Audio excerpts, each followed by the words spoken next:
All right, welcome to the program. Today we're going to be talking about Martha and Mary. And all depending on where you go, there's basically two times in the Bible that you find these two together. Now, the first time, one person has a shadow cast upon them, but then the next story is completely different. Right. And, let's let's just jump into this. Let's jump over to Luke chapter 10, starting in verse 38. Now, as they were traveling along, they entered a village, and a woman named Martha welcomed him into her home. And she had a sister called Mary, who was seated at the Lord's feet, listening to his word. But Martha was distracted with all the preparations, and she came up to him and said, Lord, do you not care that my sister has left me to do all the serving alone? Then tell her to help me. But the Lord answered and said to her, Martha, Martha, you are worried and bothered about many things, but only one thing is necessary. For Mary has chosen a good part, which shall not be taken away from her. So, I guess you would have to say in this part, Martha's bad, right? Well, a lot of the sermons are like pointed to that direction, that they're trying to say that Martha's, you don't want to be like Martha. You want to be like Mary, right? Because she was like literally telling Jesus what to do. Yeah, she was literally, like trying to boss him around. She was literally bossing Jesus around. Yeah, yeah, that's literally what was in. But it was like, but he answered her gently. He could have come across harshly, but he didn't. I think that he just realized that she obviously loved him because she welcomed him into her home. Exactly. And she it was just like her personality was coming out. And let's make sure we understand this. It's Martha's house. Yeah. Okay, let's read this again. Now, as they were traveling along, they entered a village, and a woman named Martha welcomed him into her home. So this is why she's making all the preparations, right? She's making all the preparations because she's invited him into her home, and then Mary's not helping. Right. She's not helping. She's the, she might even be the lazy one, right? Right. But, because, it could be that ordinarily, Mary does that type of thing. We don't know. But you got two different personalities going on, and it's not a bad personality to be outspoken. So we need to take charge. She had a take charge personality, so she wasn't bad for having a take charge personality. I think that Jesus knew that, but he wanted to gently point out, but the way that he gently pointed out that, where she had gone wrong, instead of coming at her like, do you know who you're talking to? I'm the Son of God. And we need to carry this into the next chapter, John chapter 11, because at this point, he won't do what she asked, right? Jesus won't do what she asked. Let me make sure that I remember. Right. He said, what? He answered and said to her, Martha, Martha, you are worried and bothered about many things, but only one thing is necessary. For Mary has chosen the good part, which shall not be taken away from her. He told her no. Yeah. No. He told her no. Right. So we need to carry this into the next story, right? That it's her house. Mary never invited Jesus into her house because she had no house to invite her into. It was Martha's house, right? Yeah. So we need to carry this into the next story that right now, poor Martha's been trumped. Jesus told her no. Right. Right? So let's jump over to John the 11th chapter and let's remember that. Let's remember what's going on here. This was here. the one that was read in church today, and probably a lot of people heard this morning. They very well may have about the last day. That this is about the last day. So John chapter 11, starting from the top. Now a certain man was sick Lazarus of Bethany, the village of Mary and her sister Martha. It was Mary who had anointed the Lord with ointment and wiped his feet with her hair, whose brother Lazarus was sick. So the sisters sent word to him, saying, Lord, behold, he whom you love is sick. But when Jesus heard this, he said, this sickness is not an end to death, but for the glory of God, so that the Son of God may be glorified by it. Now, Jesus loved Martha and her sister and Lazarus. So, when he heard that he was sick, he then stayed 2 days longer in the place where he was. Then after this, he said to the disciples, let us go to Judea again. His disciples said to him, Rabbi, the Jews just now are seeking to stone you, and you are going there again? Jesus answered, are there not 12 hours in a day?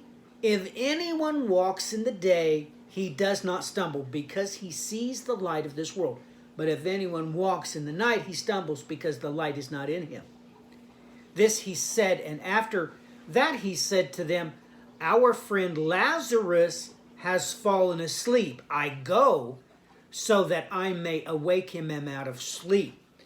The disciples then said to him, Lord, if he has fallen asleep, he will recover.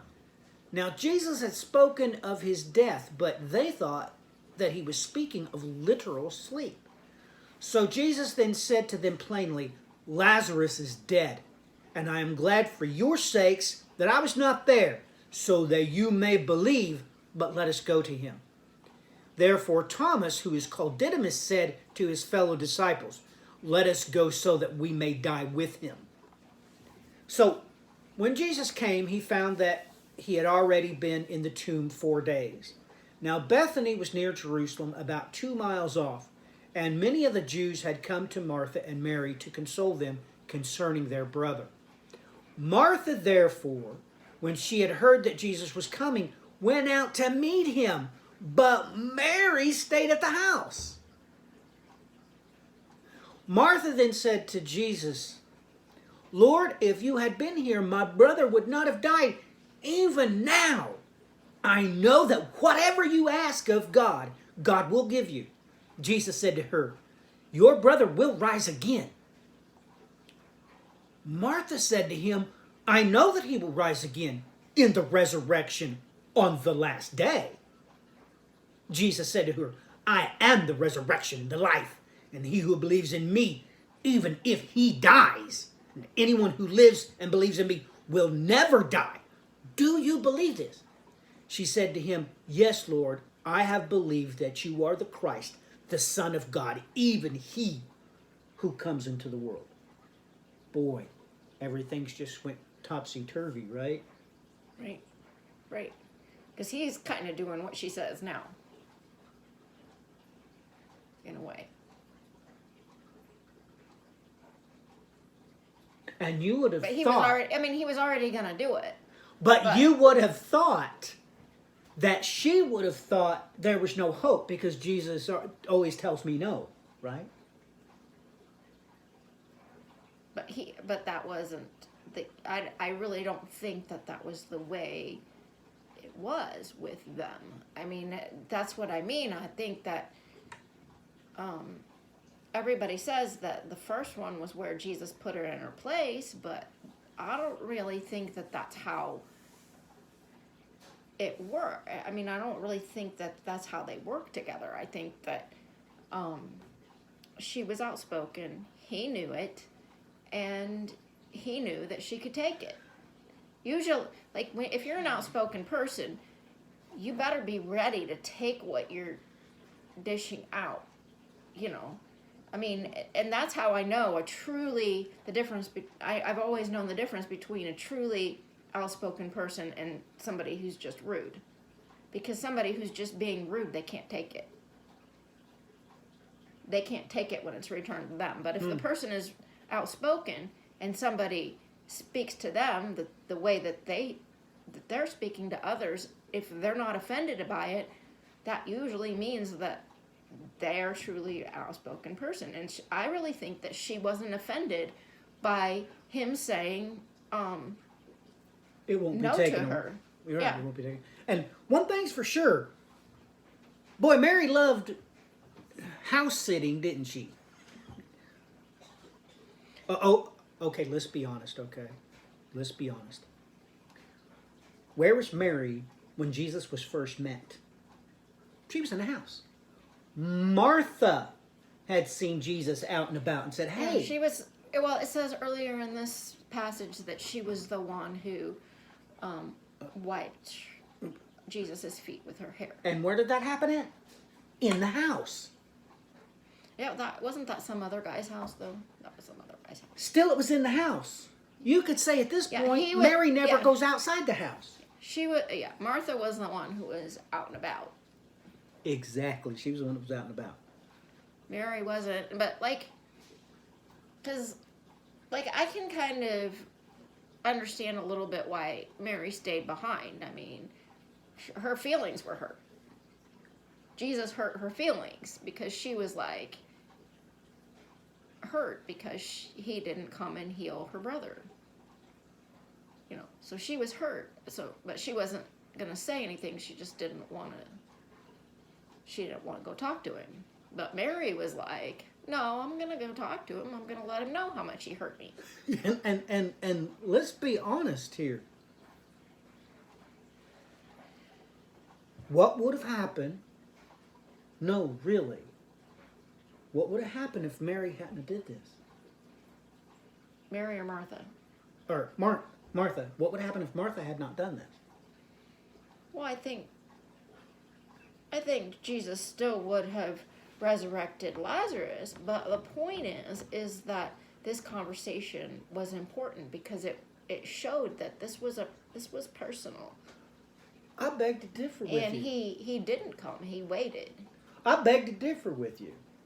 I say that Jesus knew exactly what Martha was going to do. He knew this. Well, he is God the Son, so of course he knew what Martha was going to do. So yeah, you're right. He was always going to raise Lazarus. Right. But it magnifies the importance of what Martha did. Right. Because Martha is stuck in here with this conversation, and she admitted, yes, the resurrection is not going to be any time before the second advent. The resurrection is on the last day. It's not before then. It's not a pre-event. And he got her to admit that, yes, you are the resurrection, so you can do whatever you want to do. So it's almost like he rose Lazarus because of this conversation, but he knew the conversation was going to take place. He knew that if he waited, it would provoke Martha to engage him. Maybe so. Yeah. Yep. Yeah. So it's just interesting, when we're looking at personalities, it's easy for people to say, one of the things that Christians use to justify not trying to work something out with somebody is if that person is doing something that they decide that person's not a Christian because they did that. And so then they don't try to work it out.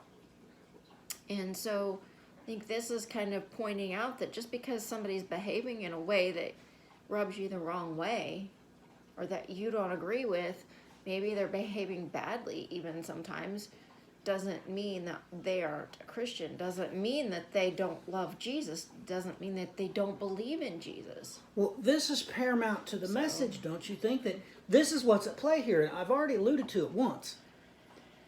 Mary was obviously an introvert. Martha was obviously the extrovert. But it took both of them, right? Because if Martha hadn't have been the extrovert to invite him into her house, Mary would have never anointed him, right? Don't you realize that wow. one was an introvert, one was an extrovert, and the whole story could only be accomplished through both of them. Yeah. And I think that is an extraordinarily wonderful thing. That many times you hear that, Martha's the bad guy. Martha's the bad one. She's no. If it wasn't for Martha having the house to invite Jesus into, none of this would have happened. None of this could have. It's obvious that he's making sure that people, by saying this to her, he's making sure that people understand that she's a believer. Absolutely. You realize he got her to say it. He got her to say what? Okay, which of the disciples said this?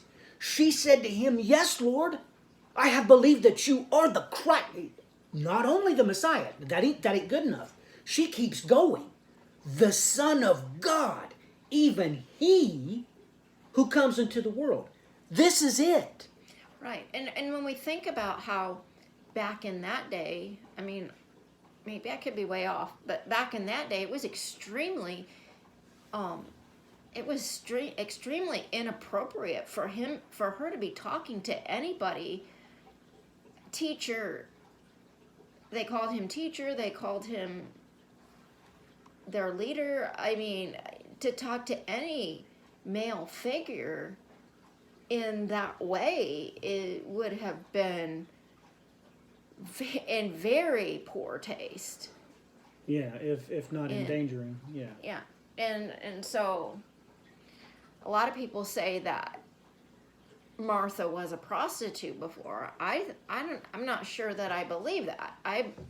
Unless I missed something. I mean, I could be completely wrong. Or was it just that they said the kind of woman she was that she spoke in a way to people that wasn't very, what do you call it? Graceful. Graceful. Right. She was uncouth. Right. And so maybe that was the thing that they said, that she was that kind of woman, because that was considered bad. Bad. Right. That was considered bad. So except to this whole narrative, because if she wasn't an extrovert, Jesus would have never came into her house. Right. Yep. So that's cool. And then Lazarus is in the middle. Well, Lazarus he's a footnote, yeah. Right? He's literally a footnote. Right. So, but like in that day and age, without the male person in their household, that was a very hard life for them. That was going to be it wasn't just that they lost their brother. They lost the primogenitor. They lost the heir. So yeah. Yeah. One thing, like, after we're done talking about all this with Mary and Martha, I wanted to ask you, so was Lazarus in his resurrected body after that?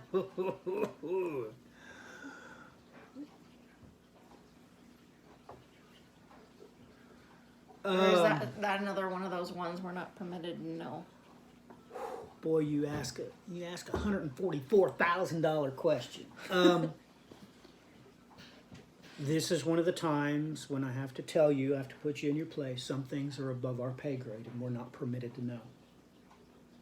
Okay. You're not allowed to know. Or is that because when he resurrected him, he said that he stunk. So maybe that was him saying that he wasn't in his resurrected body. He was, because he said he stunk. So maybe well, if he stunk, he had been decomposing. So maybe he wasn't in his resurrected body, but Rachel, it's none of your business. It's none of your concern. There's some things where it's above your pay grade. It's none of your business. Okay. I mean. All right, so we can just go on. I didn't mean to go off on that. It came into my brain, so I was like, I wonder. Well, you understand that This is why I have spoke publicly about this before. So when I say it, I don't want to cause a great stir, but it's quite possible that Lazarus is one of the two witnesses during the tribulation because he's in his resurrected body. This is why many people try to kill the two witnesses, but they can't kill the two witnesses. And the beast from the abyss, which is an angel. The beast from the abyss is an angel. It's not a man. Okay? That's what has to kill the two witnesses, is an angel. An angel has to do that. So, boy, I hope I didn't create this great big firestorm about the two witnesses, but Rachel, if he got his resurrected anatomy, if he got his resurrected body, you can't kill him, honey. But it's none of our business, so. You're absolutely talking right. about It's it. none of your business. It's none of our business, but this would answer, it would solve a great deal of many variables in this equation. So it could be our business.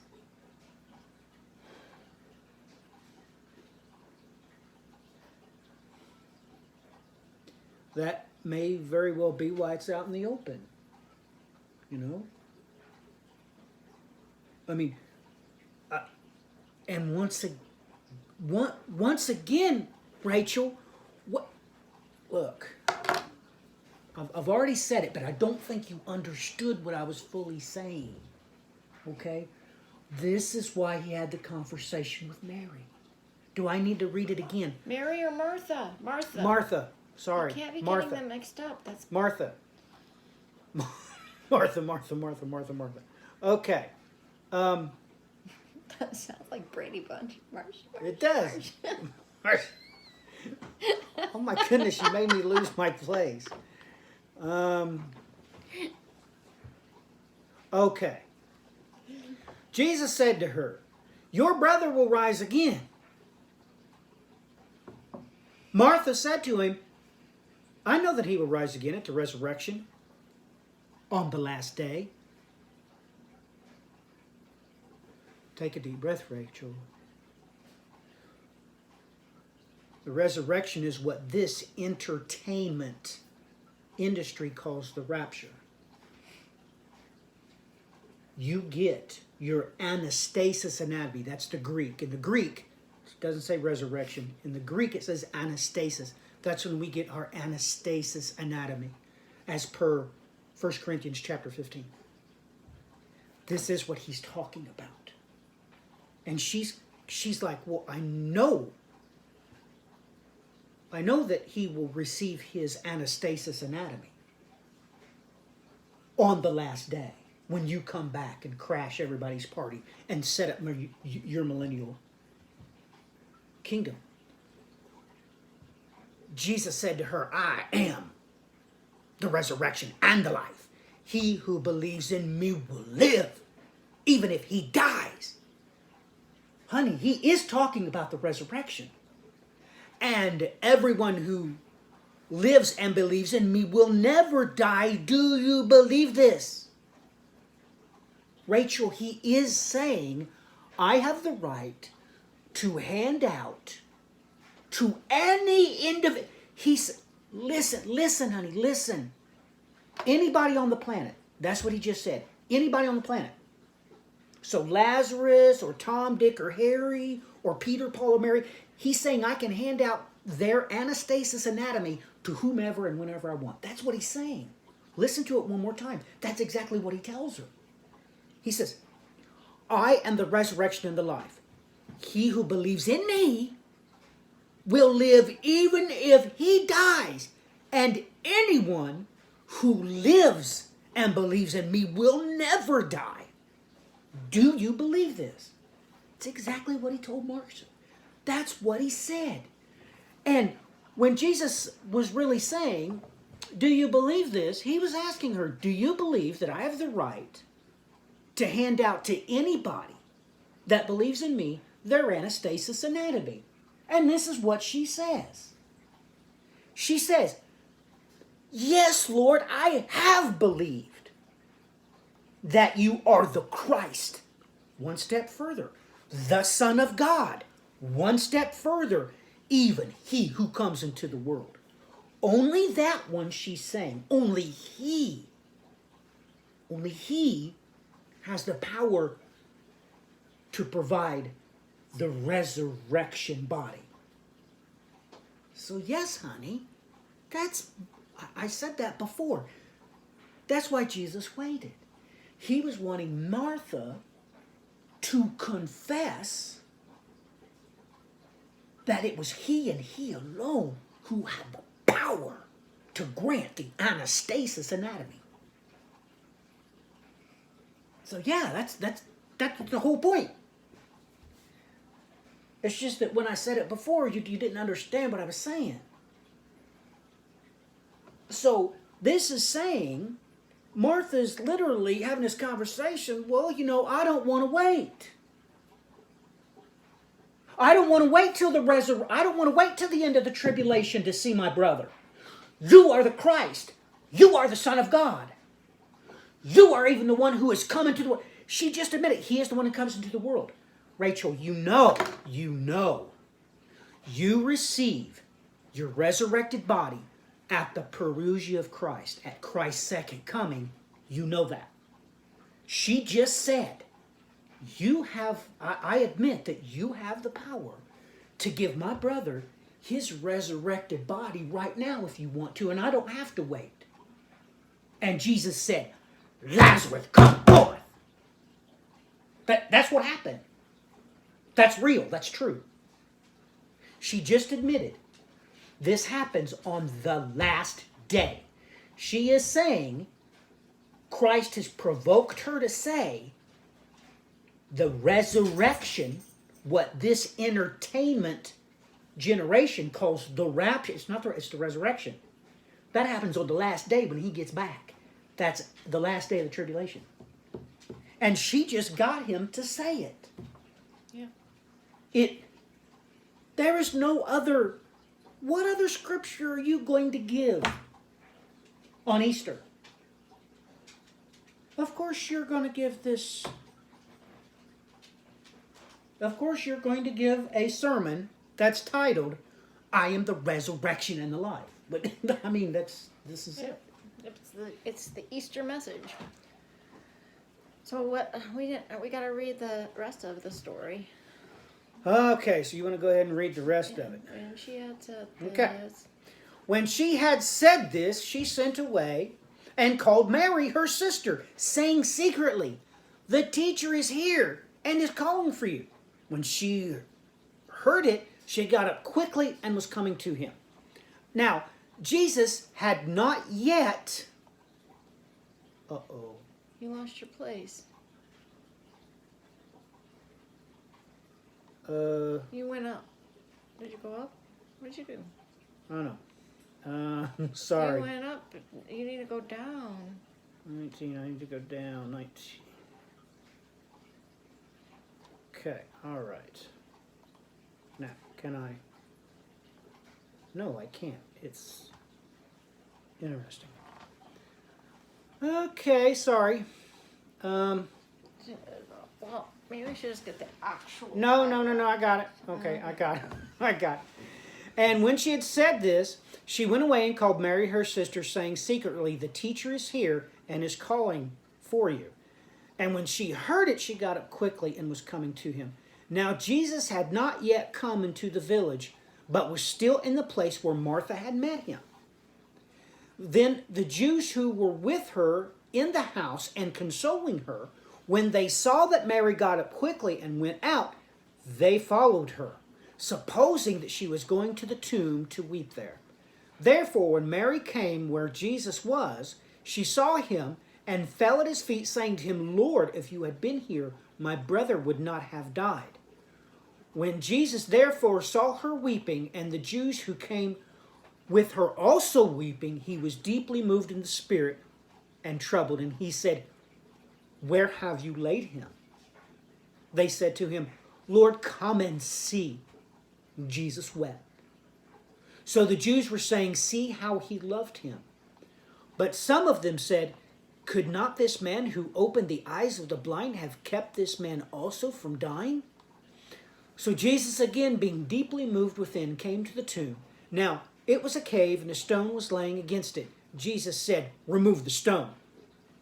Martha, the sister of the deceased, said to him, "Lord, by this time there will be a stench, for he has been dead 4 days." Jesus said to her, "Did I not say to you that if you believe, you will see the glory of God?" So they removed the stone. Then Jesus raised his eyes and said, "Father, I thank you that you have heard me. I knew that you always hear me, but because of the people standing around, I said it, so that they may believe that you have sent me." When he had said these things, he cried out with a loud voice, "Lazarus, come forth!" The man who had died came forth, bound hand and foot with wrappings, and his face was wrapped around with a cloth. Jesus said to them, "Unbind him and let him go." Therefore, many of the Jews who came to Mary and saw what he had done believed in him, but some of them went to the Pharisees and told them the things which Jesus had done. Therefore, the chief priests and the Pharisees convened a council and were saying that, "What are we doing? For this man is performing many signs.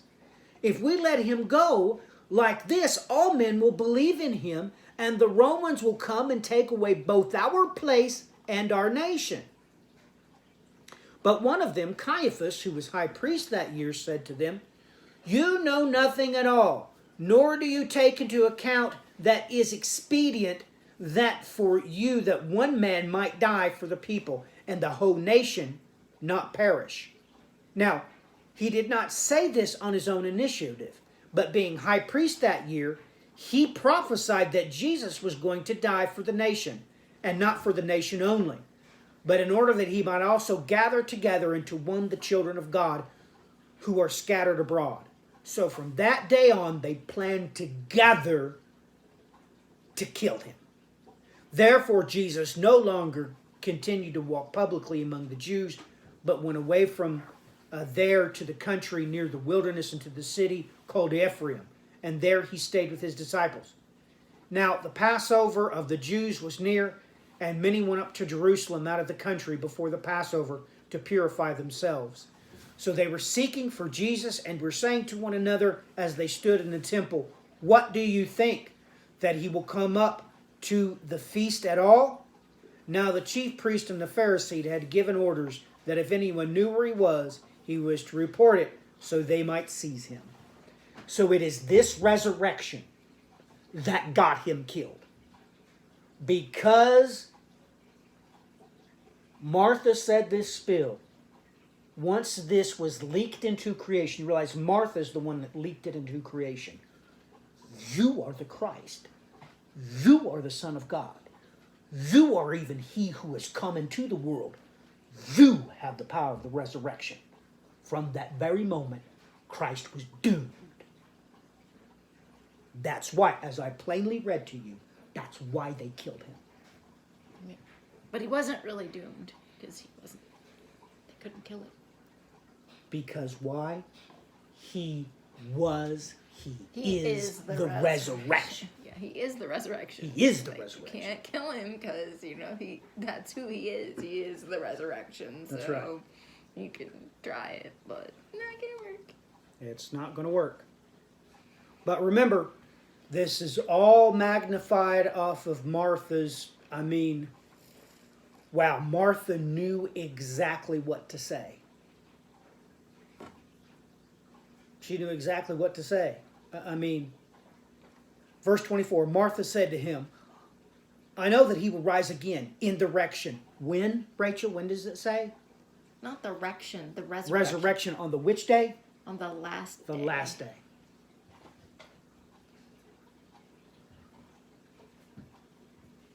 This entertained generation don't realize what Martha did.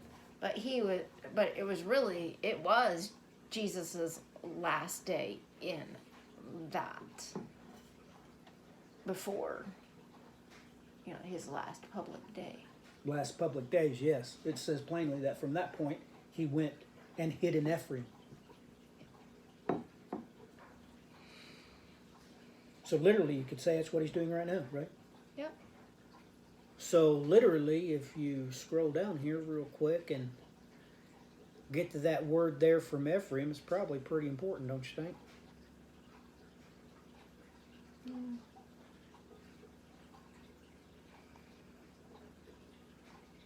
It's a lot of information. I think my brain's done.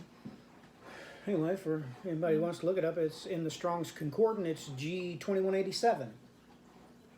That's probably pretty important, right? Yeah. All right. So let's say the Lord's Prayer. Our Father, which art in heaven, hallowed be thy name.